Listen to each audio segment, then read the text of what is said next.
So my name is Callie. I am a physical therapist here at the Power Gym. And today we have Sharon Kha and Deb Knox joining us. And they're going to be talking about their experience with home sharing and how you can get involved. So please keep yourself muted unless you have a question. And from here, I'm going to go ahead and let them take over. Okay, Callie, we would like to ask them questions. Is it possible for Absolutely. you to put everybody on the screen so we can see who's there? Yeah, and I think if you change your view to gallery view, you should be able to see That's what I need. more people. Gallery view, that's right. That's what I'm so used to running it myself. I'm sort of not. Is it really okay? Am I doing all right? You're doing great. You're doing great. Where are they? We have two people with us right now, and so they just don't have their video on. So Yep. So a lot of times people just keep their video off. Well, okay. So hi everybody. You probably all know Sharon, as you've seen her at the Power Gym, and I'm Deb Knox. Oh, hi, there's someone down there. Can you tell us your name? Cynthia? Can you unmute? Can you unmute yourself? Okay, try again. There you are. Hi, welcome. Thank you. What's your current living situation? Are you living alone? No, I have a partner that I'm sharing my space with, but he's a lot older than me and I worry about the future. Well, we're happy to share our story of home sharing with you. And there's Jennifer driving, not talking, just driving. All right, well, let's get started. And we may break in again if other people join us. So I want to say that Sharon really is the one who was responsible for preparing this whole presentation. And I think we're going to try to present together. We've got our script over here on the right, and we're both on the same screen. So hopefully it goes the way we wanted it to. So if it doesn't, Deb will bail. That's right. I was supposed to say, if it doesn't, Deb will bail her out. And sometimes she has a little double vision because of her Parkinson's. And so the patch helps enormously. So we make accommodations all the time. So you want to get started? Yes. Most of us have had thoughts about retiring somewhere wonderful, a place that's bathed in a rosy glow and it's just peachy as we sit there and rock back and forth and talk. But it comes as a shock sometimes when we discover the reality that we're living in a cramped apartment where we keep the security bolt locked. We rarely leave our apartment, and it has been weeks since we had a conversation. Or we realize we're only using 2 or 3 of the rooms in our current home, and seldom does anyone drop by. We are afraid and lonely as elders. How did the reality of our fantasy retirement get so far from our dream? President Joe Biden recently spoke to the issue of loneliness. He described loneliness as an epidemic that has been made worse by COVID. And so I'm just curious, are there certain times of the day or the year or certain situations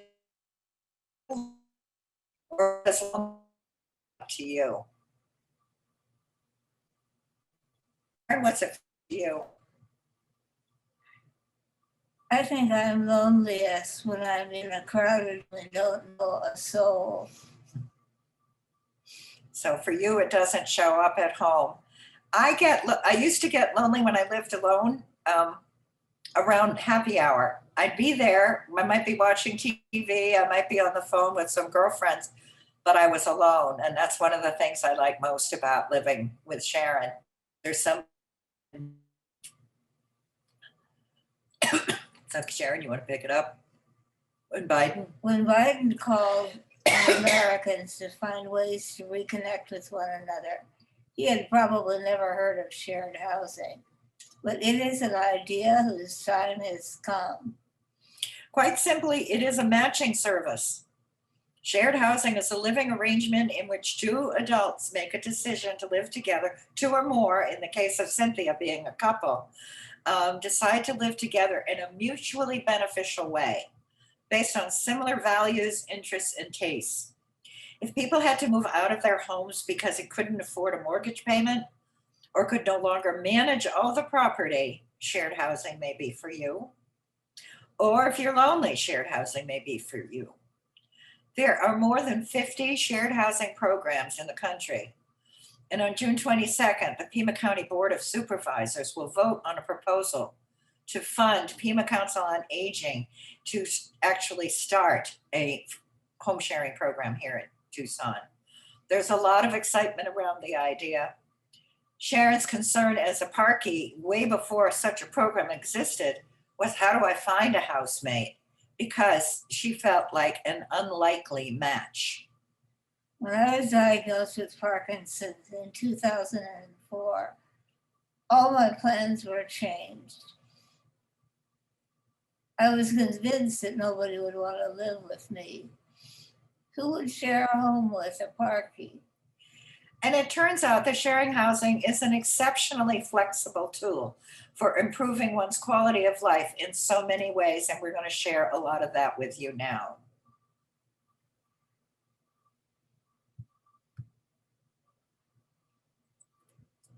If I had known then what I know now about aging in place, I would have taken the news that I had Parkinson's disease with far more equanimity. It's been 5 years now since I first began sharing my home with Deb Knox, and my life is everything I could have wished when I was creating fantasies in my retirement.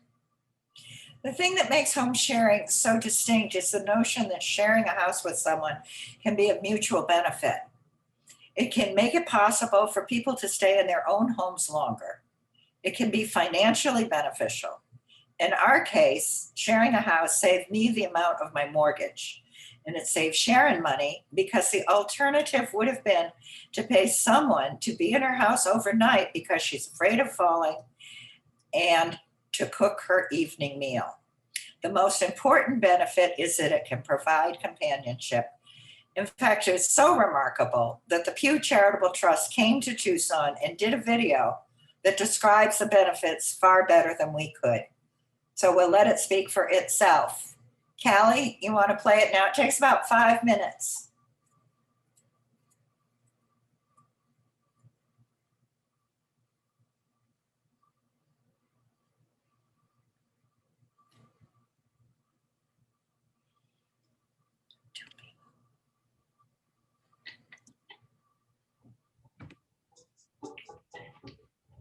And you're not poking the fork into the chicken so we lose all the juice.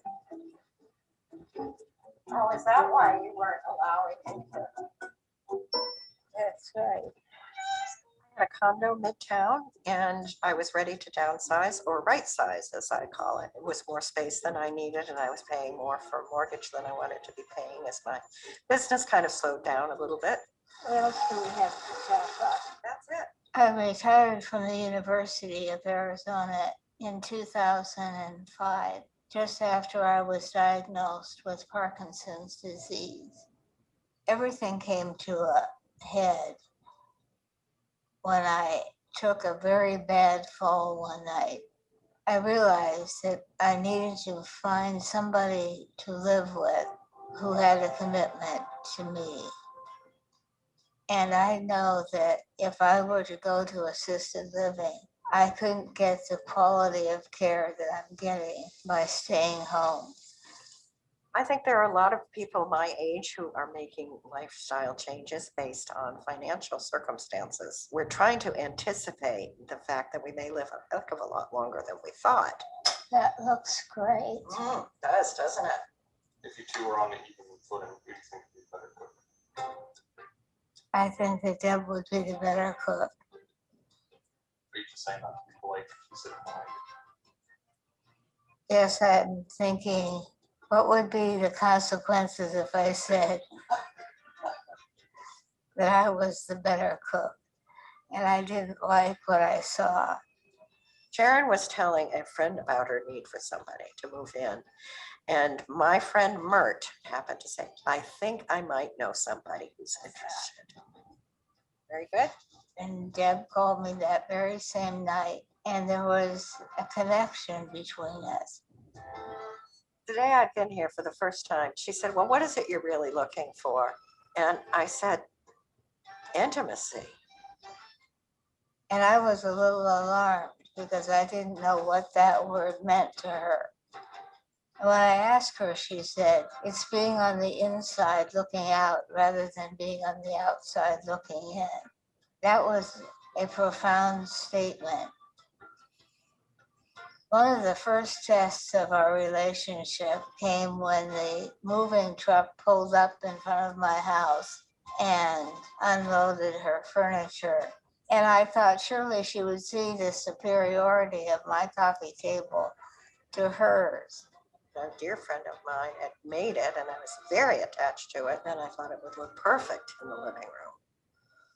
I realized that I could win this battle because it was my house and I could do whatever I wanted. And I could end up in an assisted living facility with my coffee table wedged into my other belongings. And I decided right then that no piece of furniture was more important than the relationship. Some of the activities that Sharon and I enjoy doing together are coffee on the patio, watching the birds. There's something about watching the wind and the leaves that just calms me down. Sometimes I'm concerned that she spends too much time on the computer, playing solitaire, playing mahjong. I do my fair amount of solitaire and mahjong too. I try to tell myself that there's some intellectual value in doing this, and I haven't come up with a believable reason yet. I would say to somebody considering this, don't just say I want someone to keep me from being lonely. You have to think of exactly what you want. If you just guess at it, it's a very squishy target, and you won't necessarily know when you've hit it. My advice would be to talk about things like, who are you as a person? You know, could we possibly have a life together? What would that look like? Some of my friends looked at me and they said, you're crazy. You're going to be burdened with this. This is not going to be good for you. On the contrary, they now say it's the best thing that's ever happened to me. I haven't been as happy since I moved in with Sharon. How cool was that? Hi, how are you? This has definitely been one of the great experiences in my life. And it came at a time when I thought I would have no more great experiences to look forward to. And so Deb's presence in my life has been such a gift.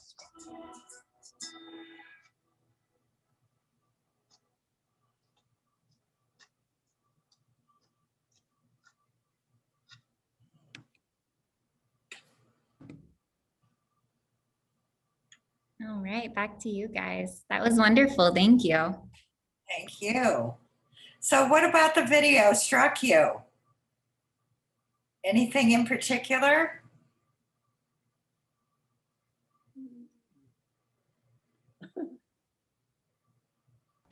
Cynthia, had you seen it before? No, I haven't, but a lot of the things you said apply to no matter what kind of relationship you're in, when you're sharing space with somebody, compromises you make and the things you make room for. So it was a pretty good representation of my experiences. I've had roommates, housemates over the years. I've mostly been single, but I've been in a relationship now for about 6 years and it's worked out pretty good. I really enjoy the companionship and he helps me out a lot. He cooks at night and I just don't have the energy to cook anymore. And so it's nice to have somebody every night cooking dinner or we go out to eat. We like to travel and we do road trips and he spends a lot of time planning everything out. So it's definitely has its advantages. So you would be an advocate for it. You could Yeah, join our yeah, team. yeah, I would. I'm just always curious about other people's experiences. Yeah. Well, we're happy to share more of that with you and some of the work we've been doing here in Tucson to promote it, because I think more and more people are interested in it. So, Sharon, you want to pick it up again? Yes, there's quite a story behind this video. It started one day when out of the blue, we got an email from the Pew Charitable Trust asking to interview us about our lifestyle. And the story was part of their new website, Living Facts. They showed up on our front door one morning at 9 with a crew of 4, a reporter, a sound man, a photographer, and a producer. And they shot video from 9 a.m. to 7 p.m. to make that 5-minute video. So they got the best of us. So.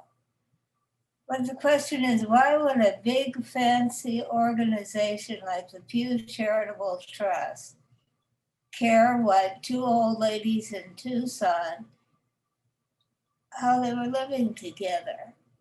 But that wasn't all. The AARP did a story for its online version and then another for the print copy. And the Wall Street Journal quoted us briefly. And here in Tucson, all 3 television stations have done stories, and the Arizona Daily Star printed a story with a headline you could read a block away. I don't know if any of you saw that, but it was big. So, can you give me the phone number of the genius who designed that marketing plan? the truth is there was no genius and there wasn't a plan. All we did was answer the phone when the media called. This is a truly homegrown grassroots movement. When Sharon and I first started talking about home sharing in the community to groups of elders, we were encouraged to create Tucson Home Sharing, Inc., a nonprofit to promote this alternative. Simon Strange was one of the first to join us, and he's on the board. He heard me present at an affordable housing summit in 2018, and he knew of many elders living alone in their big houses in his neighborhood, and he thought this was the solution for their loneliness. He also heard a lot of doom and gloom at that particular presentation. County supervisors were there and the city council members were there. And he said, and then all of a sudden, Deb Knox stood up and started talking about this really viable alternative. Lucy Reed was another person who started a support group for people living in the foothills, people who needed transportation to doctor's offices or shopping. So she was quick to jump on board. So for the past year, we have met on a monthly basis to spread the word, and the media continue to support us. For people with a progressive disease such as Parkinson's, the benefits of having another person in your home may allow you to stay in your home longer. Shared housing isn't really a new idea. In fact, hundreds of years ago, it was pretty common for a family to take in their eccentric uncle or their granny, or bring a teenage girl in to help with the children. It's really only recently that the Americans adopted the one family, one house model. And as we grew older, we found that the home that had served us so well, when it was filled with children, was too big for the widow or widower, who was rattling around in a house that was too much work for one person to manage. But when you came right down to it, people were just plain scared, scared of losing their privacy, scared of making the wrong choice, scared of revealing so much of themselves to a stranger. And yet that's how we build relationships, isn't it? As elders, we wanted to keep the same level of privacy that we had been used to. A bedroom for each kid, a den, a kitchen where we used to prepare a feast for the holidays, and a spare room. But as the years passed, we found we didn't need to prepare feasts because our kids had moved across the country. And little by little, we found that we didn't need the spare room. And in fact, just taking care of the house was a burden. And then one day we realized that we were only moving from watching TV in the den to the kitchen to heat something up in the microwave. And then it had been days since we had a conversation with anyone. And we recognized again that we were lonely. For people with Parkinson's disease, the future is always an ever-changing mosaic. And if you are even faintly interested in home sharing, investigating it now rather than later is wise. Even if you think you are a long time away from home sharing, the process of finding a good match may take a while because you want to build a relationship, not sign a lease. When I started my search for someone to share my house, I was pretty skeptical that anyone would want to live with me. But I shrugged my worries off. I have Parkinson's and I can't change that. So I need to get the information out from the start and be as honest as I can and see what happens. And you've heard a little bit of this in the video, but I think it's worth repeating. When I first learned of the opportunity for home sharing, it was through the connection with mutual friends. Sharon had been putting the word out to her church, her friends and family, and I had expressed my interest in shifting my work into serving elders. I was involved in an end-of-life planning program here in Tucson and was concerned about the lack of support services for people to age in place. I also wanted to get out of the mortgage I had that was costing me more than I wanted to spend. So when our close friend Mert overheard Sharon's, she said, I might know someone who is interested. I had explored caregiving as an opportunity, but decided it wasn't right for me. But when I heard from Mert, I said I was interested in learning more, especially because this was an alternative for Sharon to assisted living. And yes, she had Parkinson's, Mert said, but she managed it very well. I called that Sharon that night, and we followed every conversation by setting up another one. Sharon even joined one of my writing groups to check out my living situation and make sure I wasn't a hoarder. The next step for me was to come to her house and check it out and see how it felt. Would it work? I left that day with the one question she posed, what are you really looking for? And I said intimacy, and she gulped. And what do you mean by that? And being on the outside, inside looking out, rather than on the outside looking in. As a single woman, never married, no kids, being on the inside meant that there was some kind of meaningful relationship going on there. So when we were settled in our minds, we were able to make the move. It has been 5 years since the day Deb first parked her car in my driveway on August the 17th, 2016. And our friendship has grown richer and deeper. On the 17th of every month, we get dressed up and go out for dinner and talk about how the relationship is going. I highly recommend making that, we highly recommend making that one of the first traditions you establish in your new shared housing arrangement. We've had many married couples say they wish they had established something like this, so consider it strongly. Jennifer, it looks like you're getting home and you're putting your screen on your car. Yay! The key to our success, I believe, is that we were both so very clear about what each of us must have from the relationship in order for it to succeed. For Sharon, she must have, and we have those words in capital letters, must have someone to cook dinner in the evening.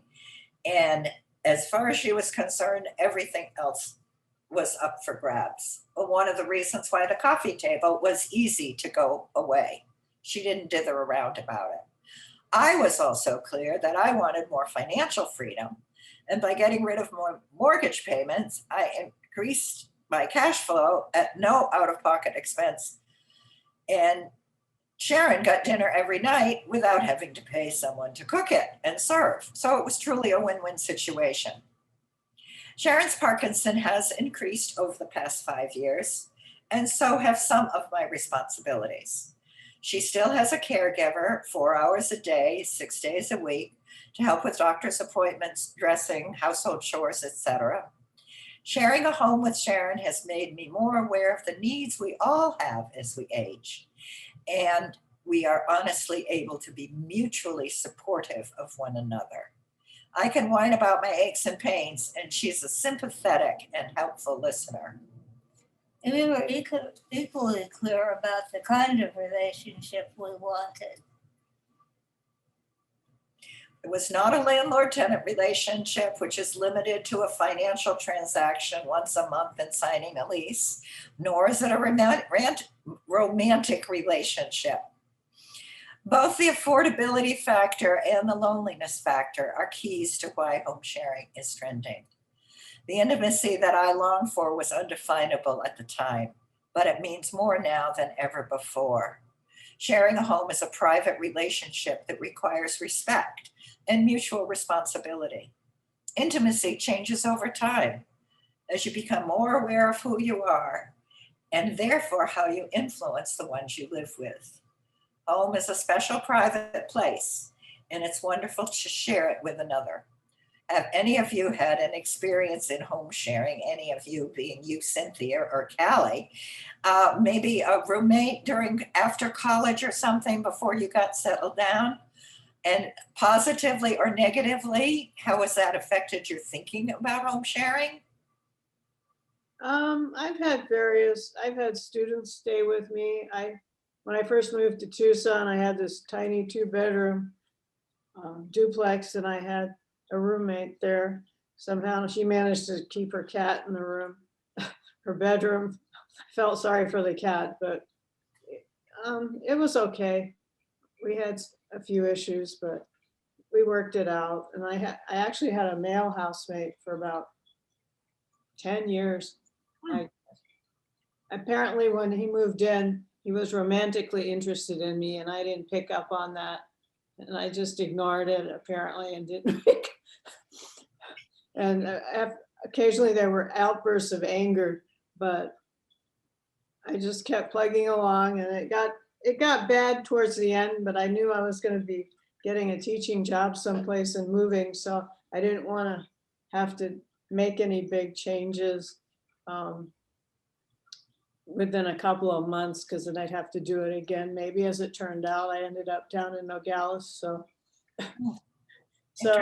we still stayed friends, for another 10, 20 years. And it was a long time. It was a long relationship. And I don't know, I've just off and on, I've had various roommates. When I got out of college, I was in Washington, D.C., and everybody had to share.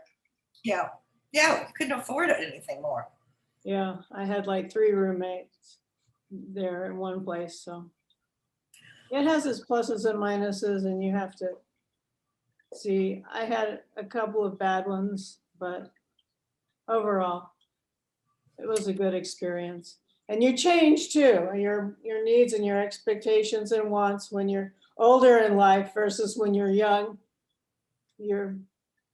So I'm finding I'm more compromising and I get along better. And now that I'm older, I'm more tolerant. It does require compromise, and the tolerance factor is a big one. But honestly, most of the home sharing relationships that we hear about from those programs all across the country is it's not just putting up with something. It really is creating a mutually sustainable, enjoyable relationship. So let's talk about what it takes to get ready. The first thing you do to get ready to embark on a shared housing agreement is to find out what you have to offer. Let's start with the easy things. If you're a homeowner who wants to find a person to share your home with, you want to first consider how to allocate the space. Do you have 2 bathrooms so that each of you can have a private one? Having a private bedroom is a must on everyone's list. How will you share the kitchen? How will you handle the food purchasing and preparation? Will the living room be shared? Where will he or she park? Then consider what you as the homeowner would need from the relationship. Is it money? If so, determine the value of the space and your requirements, taking into consideration local market value. On the average, I could say from what we read, even in California, $500 a month is an adequate amount of money for a home share situation. But then consider what you need from, in addition to that, and lots of people do an exchange of service, such as Sharon and I are doing, and some do monetary exchange and service exchange. Is it cooking meals? Is it gardening? Is it light cleaning? The point is to be clear about your wants and must-haves and those things that you can't have, such as a dog or smoking, or maybe even feeling guilty about leaving a cat in a bedroom in order to make it work. Just doesn't work. Must-haves are those items that are so important to you that if you don't have them, the deal is off. For example, suppose that drive me to my doctor's appointments is on your list and your potential partner doesn't have a driver's license. That could be a deal breaker.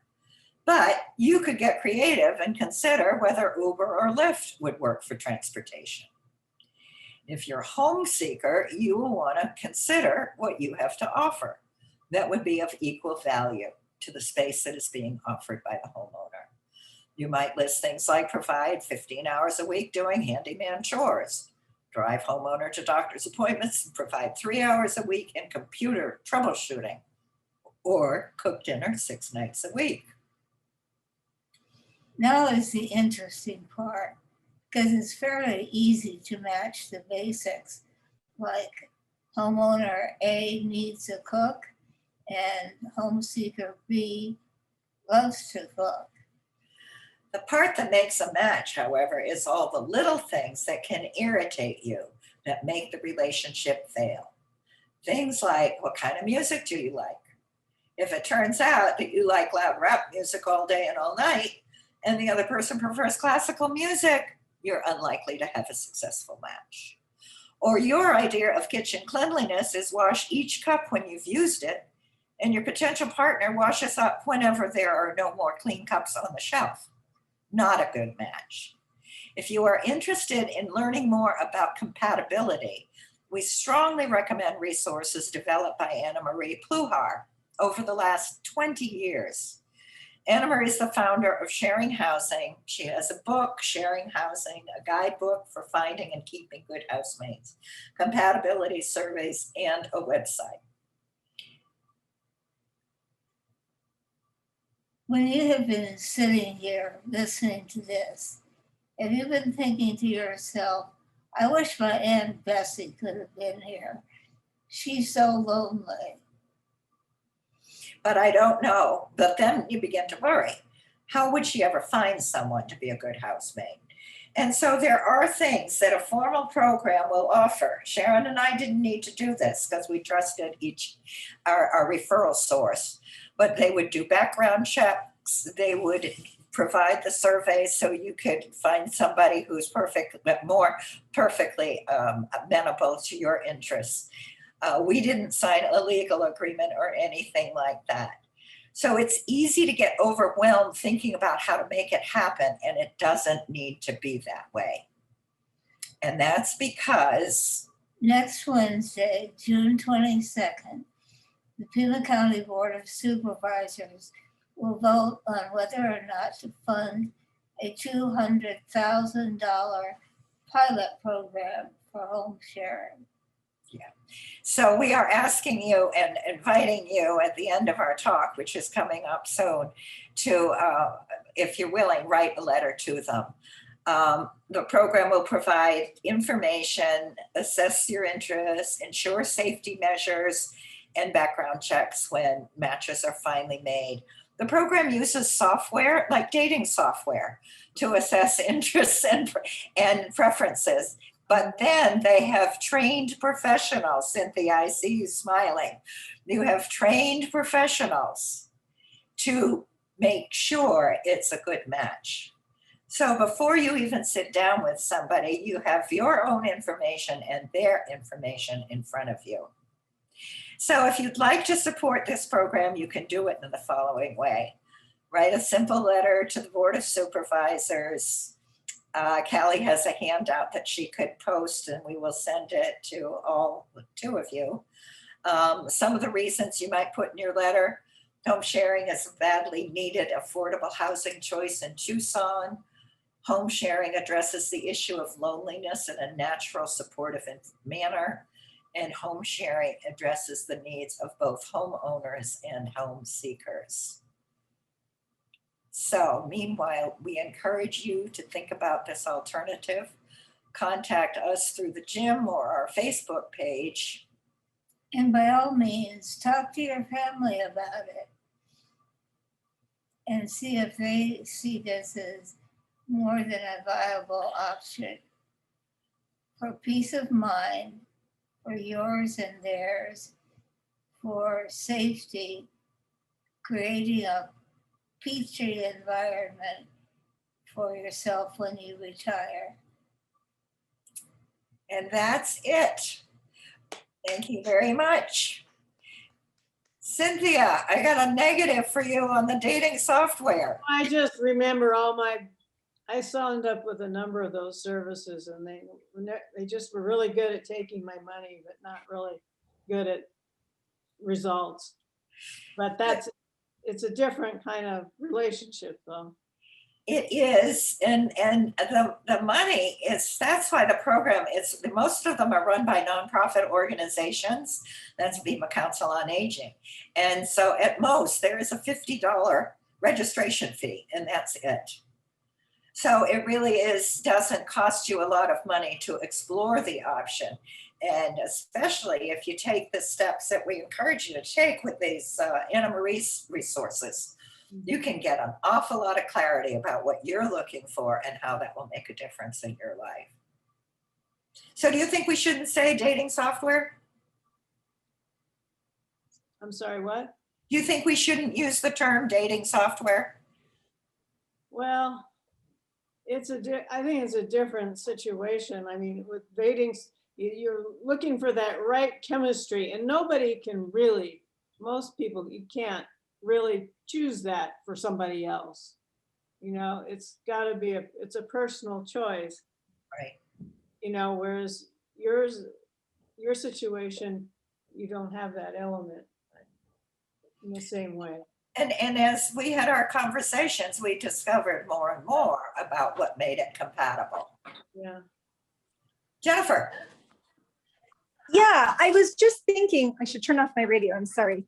I was just thinking that when you're discussing it, I think by saying that it is similar to a dating site, because I think most people will kind of understand that concept, like how you guys are, you know, utilizing lots of information to try and make, or at least optimize a good match for people. for this particular reason, right? So it's different than like a real dating service. But I think using the analogy that that the type of maybe some of the ways that they're going to connect people, and like you said, it kind of makes sense that you do want to make sure that there are some categories that kind of are checked off. And I kind of find that maybe this may be a much more honest evaluation. I think sometimes with dating apps, of course, people are not always very honest, about a lot of things. But I think this is a different situation. This is to the benefit of both people, both parties, and it's a life decision to be, to figure out, can you, like you said, can we mutually support each other in that type of relationship? So I think as an advertisement, it kind of makes sense, because then people are like, oh yeah, okay, it's, like you put in all these little facts about yourself, and then out spits, some possibilities, but for a different purpose, certainly. So yeah. That was all I thought about. That's good feedback. And of course, our target market is people 55 plus. Most of the programs do serve older people.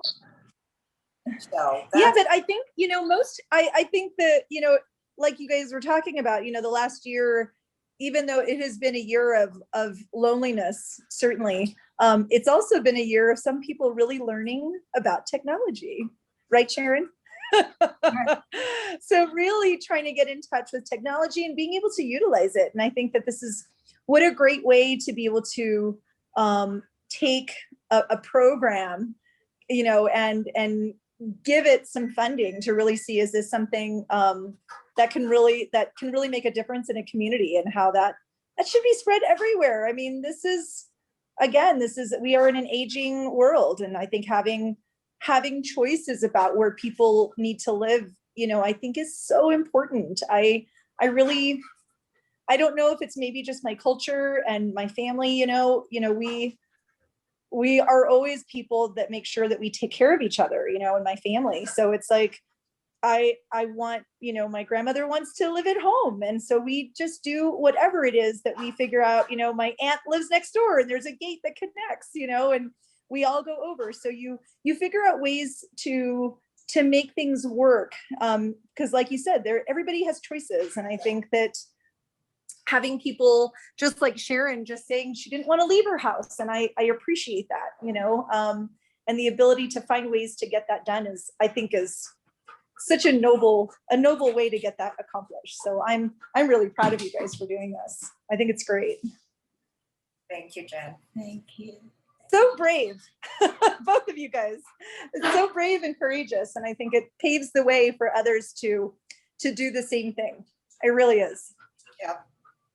Well, we hope more and more people will take advantage of it, and it will be months before there's actually a program here. But I hope more people who have a disease like Parkinson's will consider it, because I think it makes a huge difference. I wish that more people could have, maybe learned about this opportunity before we got hit with a pandemic like COVID-19. I just keep thinking about all the people, that I work with that maybe lived it by themselves or in assisted living facilities in their own apartment where, they weren't able to interact with anyone. Yeah. So how great that you guys were able to go through that together instead of, so isolated as many people had to do. Right. All right. Well, thank you for having us. Yes, thank you for inviting us to share our story. Yes, thank you guys so much for sharing. And we will put this on our website along with that handout you sent me. That way more people can learn about this opportunity. Thank you. Thank you. Thank you guys.